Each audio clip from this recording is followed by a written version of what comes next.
once again, a great souls. Welcome to this wonderful session. Today we'll be looking at the similarities between the humans and the apes. Okay, so previously we've been looking at phylogenetic trees. We've already looked at evolution through natural selection. But now remember that one of the concepts that we looked at is that when two species are similar in terms of their characteristics, when they've got some homologous structures, mean that they've got similar body features, then we most probably think that they came from a common ancestor, and that common ancestor developed to be two different species. So similarly, when it comes to humans, we believe, maybe let me rather say that the theory of evolution believes that humans and apes share a common ancestor. Okay, so let's first break down the misconception. Whenever you hear of evolution, you probably think that humans came from apes. No, humans did not come from apes, but it is believed that the ancestors that humans have, they also share them with apes. So it's kind of like we are coming from the same organism that had to undergo some speciation. Can you guys still hear me? There's a rain this side. Yes, sir. Okay. Yeah, awesome. So as I'm saying, guys, there are certain similarities between humans and apes. Usually when we're talking about apes here, we're not just talking about any apes. We are talking about African apes. Specifically, it is African apes. I already explained to you guys what African apes are in the previous session when I explained the phylogenetic trees. Whenever I talked about African apes, please give me the examples that I gave you guys. What are the examples of African apes that I gave you guys last time? Whenever you hear the word African apes, what are we referring to? What are the examples of African apes? Yes, Manda? Chimpanzee, orangutans, and yes, it's chimpanzees. Yes, so it's chimpanzees. We have got your orangutans. Those that look like they are orange. You've got your baboons. Not really. Baboons, are they African apes? Yes, we can say they are African apes. So the baboons, the orangutans, the chimpanzees, as well as the bonobos. So I'm not sure if I mentioned this last time, but we have got other African apes known as the bonobos. These are known as the African apes because they originate in Africa. So basically, as time goes on, we are still going to learn one concept known as the out of Africa hypothesis that will explain that all humans actually came from Africa. So whenever we talk about the similarities between humans and apes, we are referring to African apes. So now, let us look at what similarities do humans share with apes. Okay, so I'm sure you guys already know apes because you see your baboons, you see your chimpanzees. Maybe whenever you watch National Geographic Wild on DSTV, you probably see that, hi man, apes and humans, they've got similar characteristics. Apes and humans, they exhibit a similar behavior. Or even looking at their body structure, you see that apes kind of behave like humans. You know, an ape can be able to eat a banana, peel a banana and eat it. And if you guys like watching movies, you probably have watched movies whereby apes were colonizing humans or something like that. Because apes, they kind of have similar structures as humans as well. So that's why the evolution theory believes that humans and apes share a common ancestor. So what are those similarities that we consider? First of all, both have got larger brains relative to the body size. So when we look at the apes, and the humans, we have got larger brains. So whenever we say larger brains, it simply means that we are referring to the head. When you look at the head of a human being, the head of a human being is very heavy. In fact, the head of the human being is very heavy relative to the body size. Whenever we look at the head of a human being, I don't know how you guys are going to evaluate that, but you guys should know that your heads are big compared to other species out there. So basically, the humans and the African apes, they share this common characteristic because all of them, they've got larger brains. Remember, if an organism has got a bigger head, it means that it can have a larger brain. Because remember, guys, that the brain is found under the cranium. We did this whenever we we talked about responding to the environment in humans. A human has got a cranium, which is more like your skull. And then under that cranium, under that bony cranium, that is where you find your brain inside that bony cranium. That skull whenever you touch your head. So basically, if we have got larger brains, if we have got larger heads, it means that we have got larger brains relative to our body size. So both humans and apes, they share this characteristic of having larger brains relative to their body sizes. And also, when we look at the other similarity, both humans and apes, they have got two eyes. So they've got two eyes in front of the head. This is one of the homologous structures, or this is one of the similarities that you can look at. Okay, if you take a human being and you take an ape, remember an ape, we can be talking about a baboon, or we can be talking about a chimpanzee. Remember here we're talking about the African apes here, the African apes, such as your chimpanzees, as we've already mentioned. When you look at them carefully, all of them, they've got two eyes in front of their head, okay, just like us as humans. For example, if you look at this monkey here, I don't know, this is not really a monkey, it's a baboon, it's an ape. I don't know what type of ape it is, but this ape, it has got two eyes here. Okay, so it has got two eyes in front of its head. And also humans, we have got two eyes in front of our head, and we've got a face. Then we've got a facial expression. Similarly here, we can see that apes also have got two eyes in front of their head, and they use their eyes to see. If you look at a chicken, the chicken doesn't have the same structure. If you look at anything else that is different, maybe if you look at a snake, the snake doesn't have a similar structure. Okay, but if you look at a monkey, or you look at a baboon, or you look at an African ape, one of them, you are going to observe clearly that we have got two eyes in front of the head. And these all, they serve a purpose of providing binocular vision. Okay, let's talk about this binocular vision thing for a while. So we have got binocular vision as well as stereoscopic vision. But for this case, I'm only going to tell you what is binocular vision.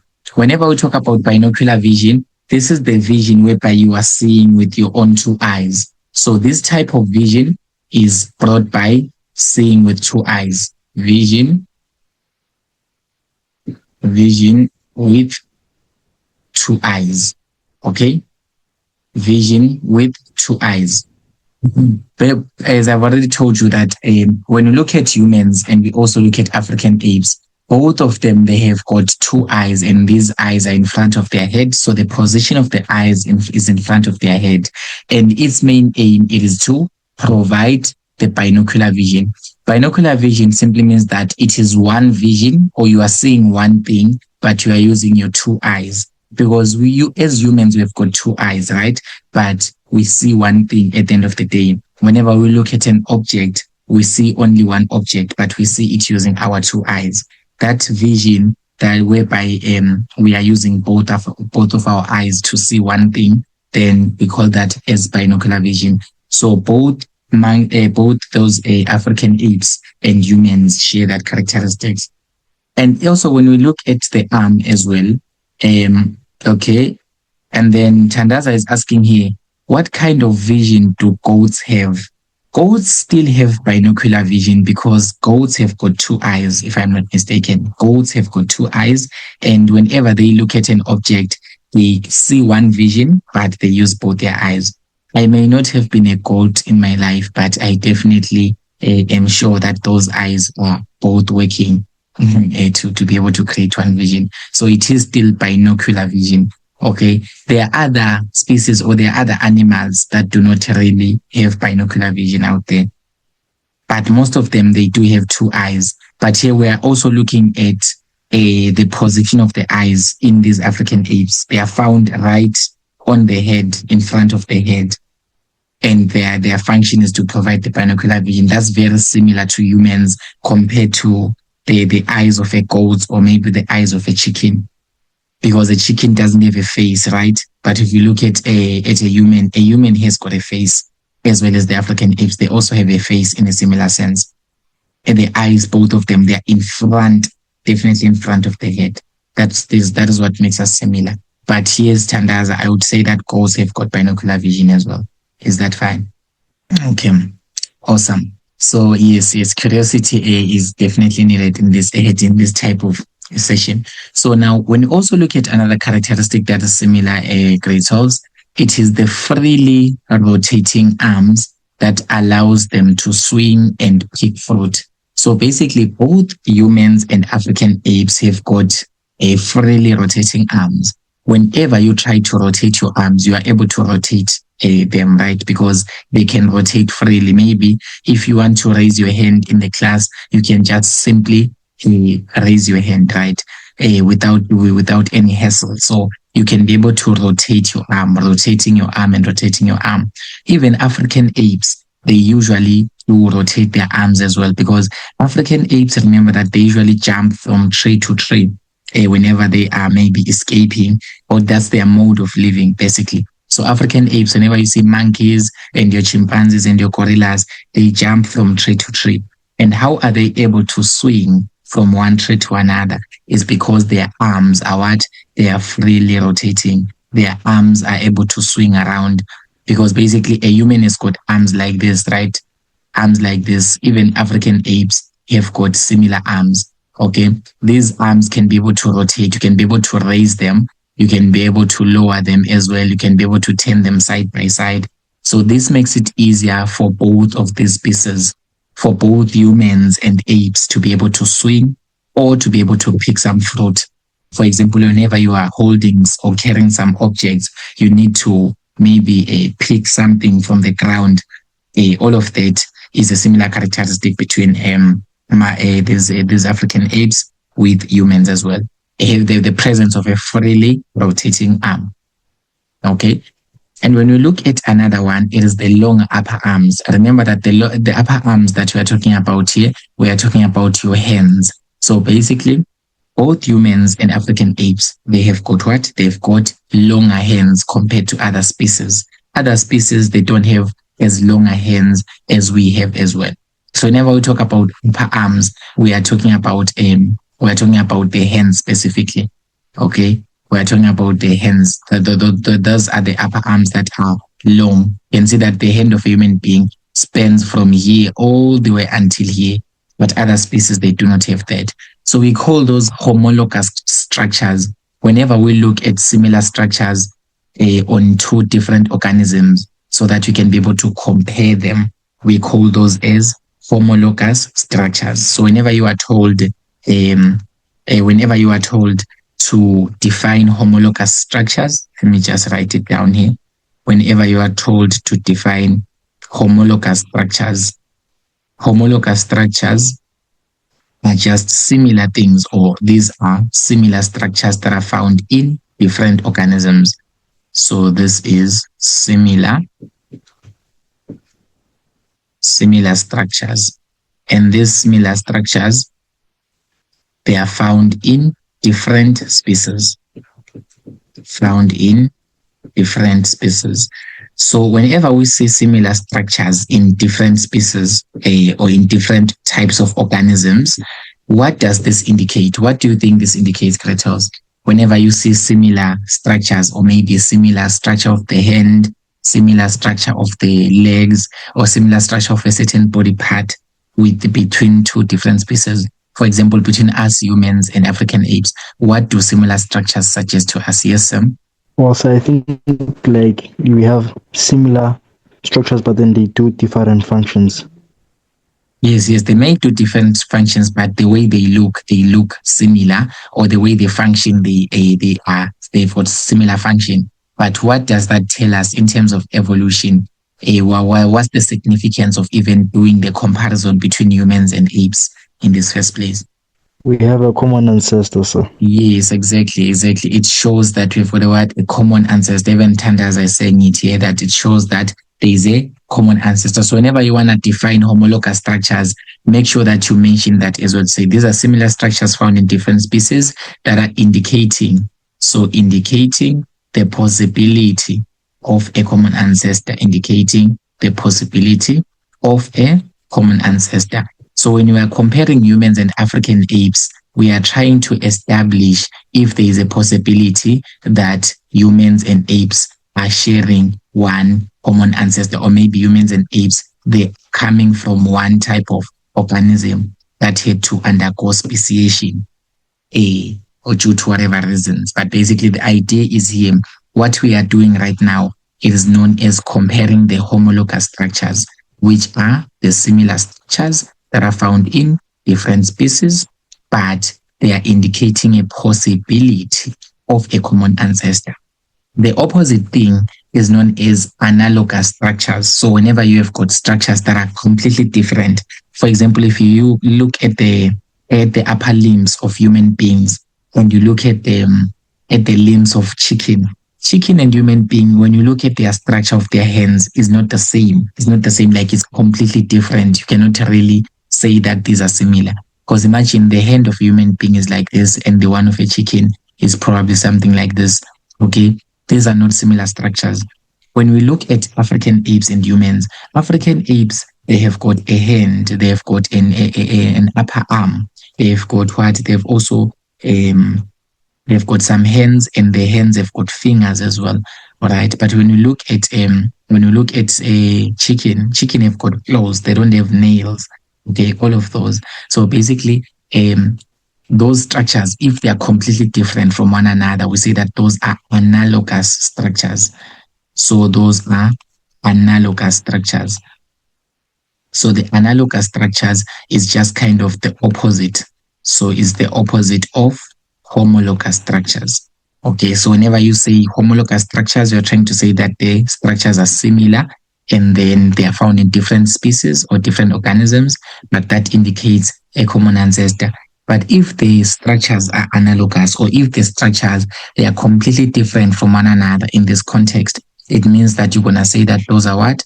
Those are analogous. It means that there is no common ancestor being shared. For example, you wouldn't say that a human being is sharing a common ancestor with a chicken, or they came from an organism of the same species. No, we wouldn't even say that, because there are not even any similarities.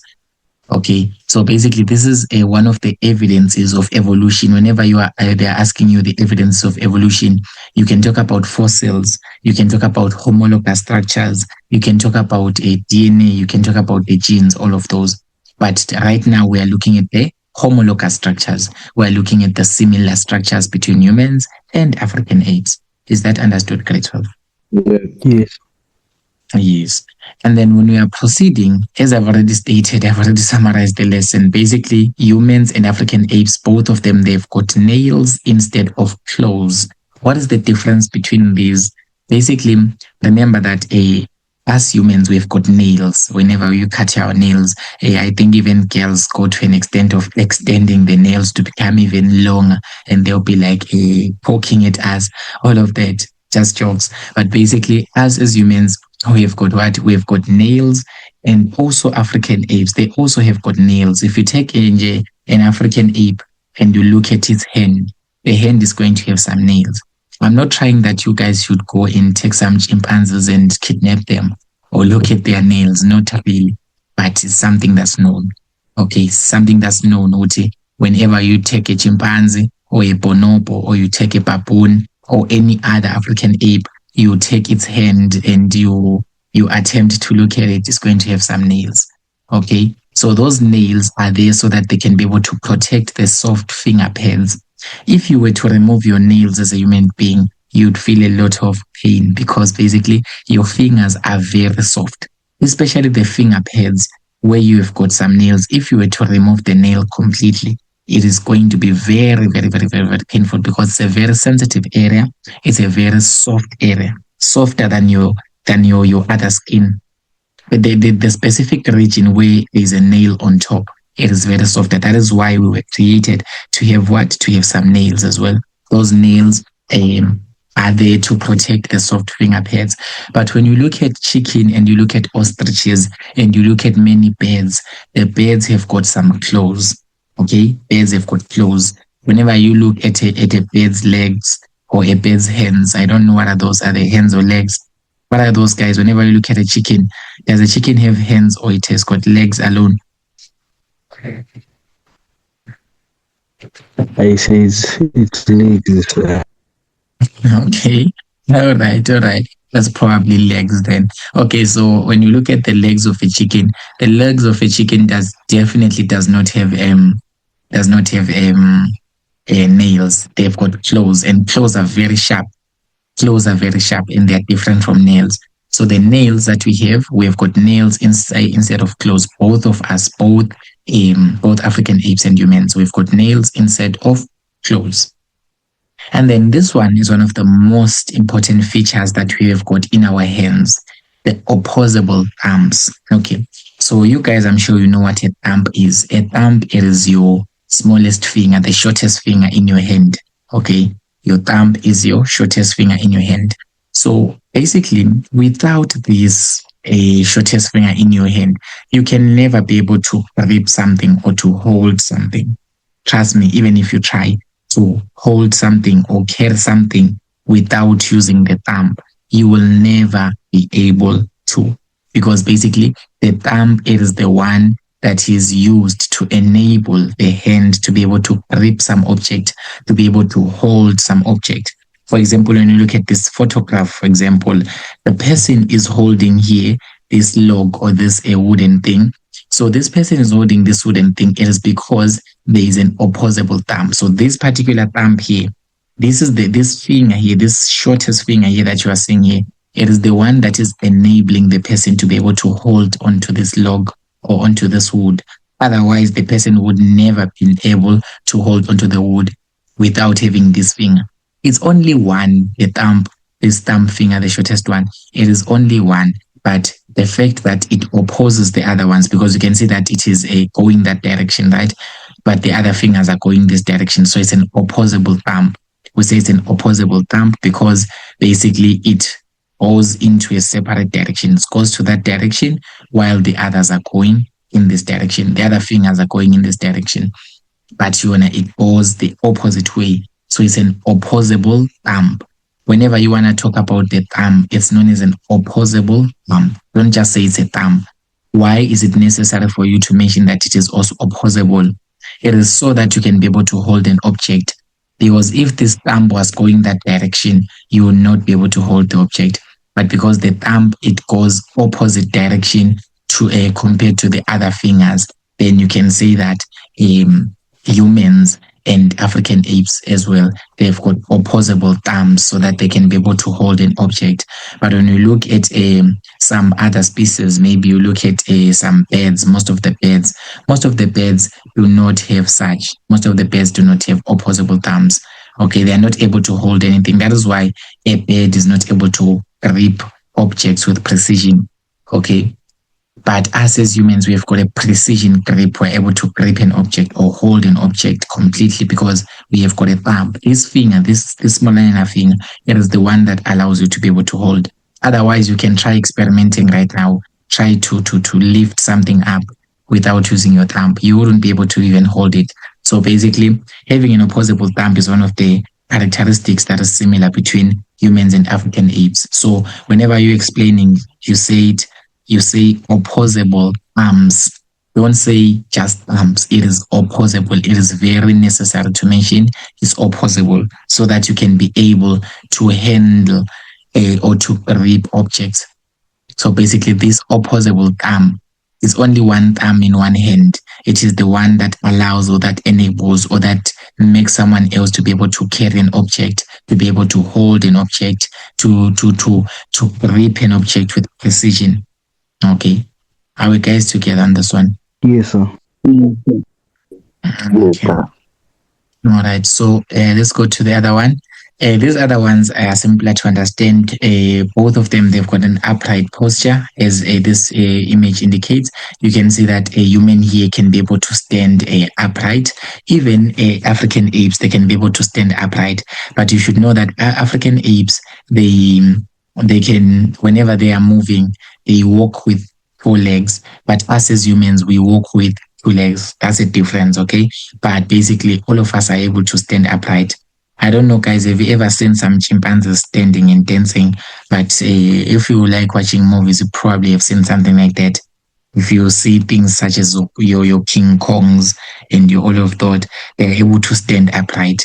Really, basically, all of the African apes and humans all together, we all have an upright posture. Upright posture simply means that we're able to stand upright, or we've got an erect posture. Okay. So now, so this upright posture, it allows them to be able to stand erect. Whenever we say that a human or an African ape is standing erect, simply means that they are standing upright. Erect and upright, those are the two interchangeable terms. So the person is able to stand on their two legs. Even an African ape can be able to do that. Okay, your chimpanzees are able to do that. Your baboons are able to do that. Your bonobos are able to do that. All of those African apes are able to stand erect. They're able to stand upright. Okay, and this actually is an advantage, but I don't think that this applies to humans because it's a very creepy to understand if you read it carefully. So the fact that both African apes and humans, they can stand upright, the fact that they're able to stand on their two legs, it means that it gives them a better exposure of their genitals to be able to attract the opposite sex. Okay, so this one is a bit tricky and it's a bit not applicable to humans, but to apes, yes, it does apply. So basically, if you are standing, your genitals are able to be seen. Yeah. So you are able to attract the opposite sex. But basically, in humans, we don't have to do all of that. Definitely don't have to do all of that.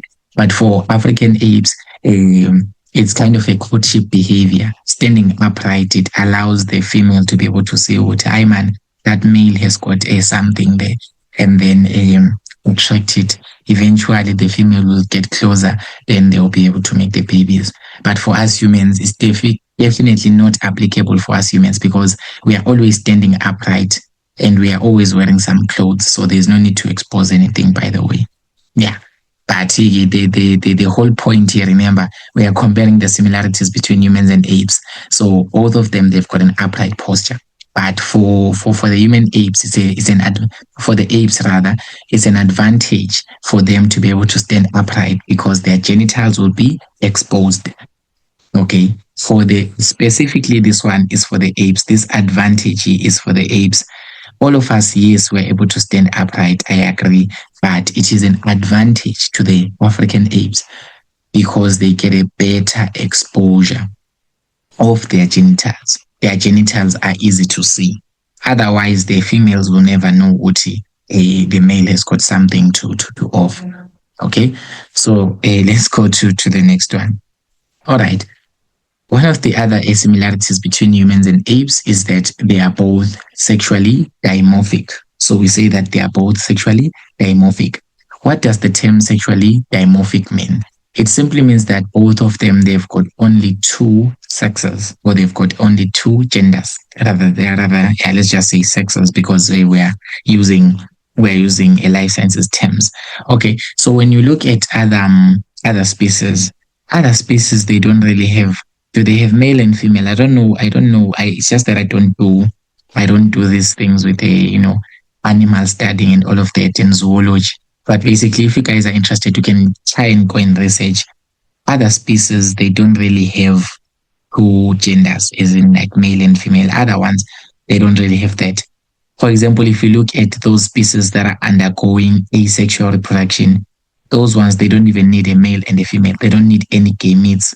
So it's kind of those species, but it's rare. Okay, it's not animals. Real animals, they do have two genders. They do have two distinct sexes, which is a male and a female version. Right. So we say that they are sexually dimorphic. The term sexually dimorphic simply suggests that they can only have two sexes, either male or female. They cannot be able to exist.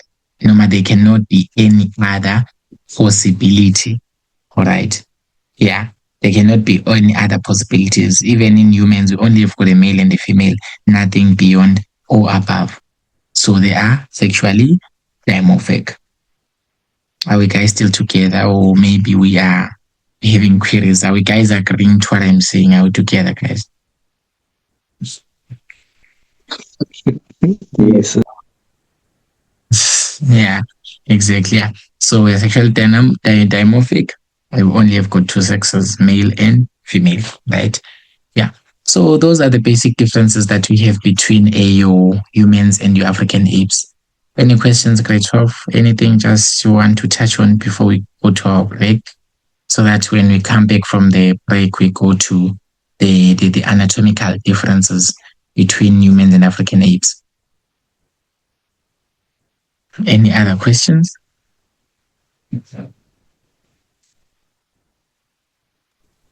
No, sir. Okay, let's just hear from others. Anyone else with a question based on the similarities that we have so far, the homologous structures between the humans and the African apes?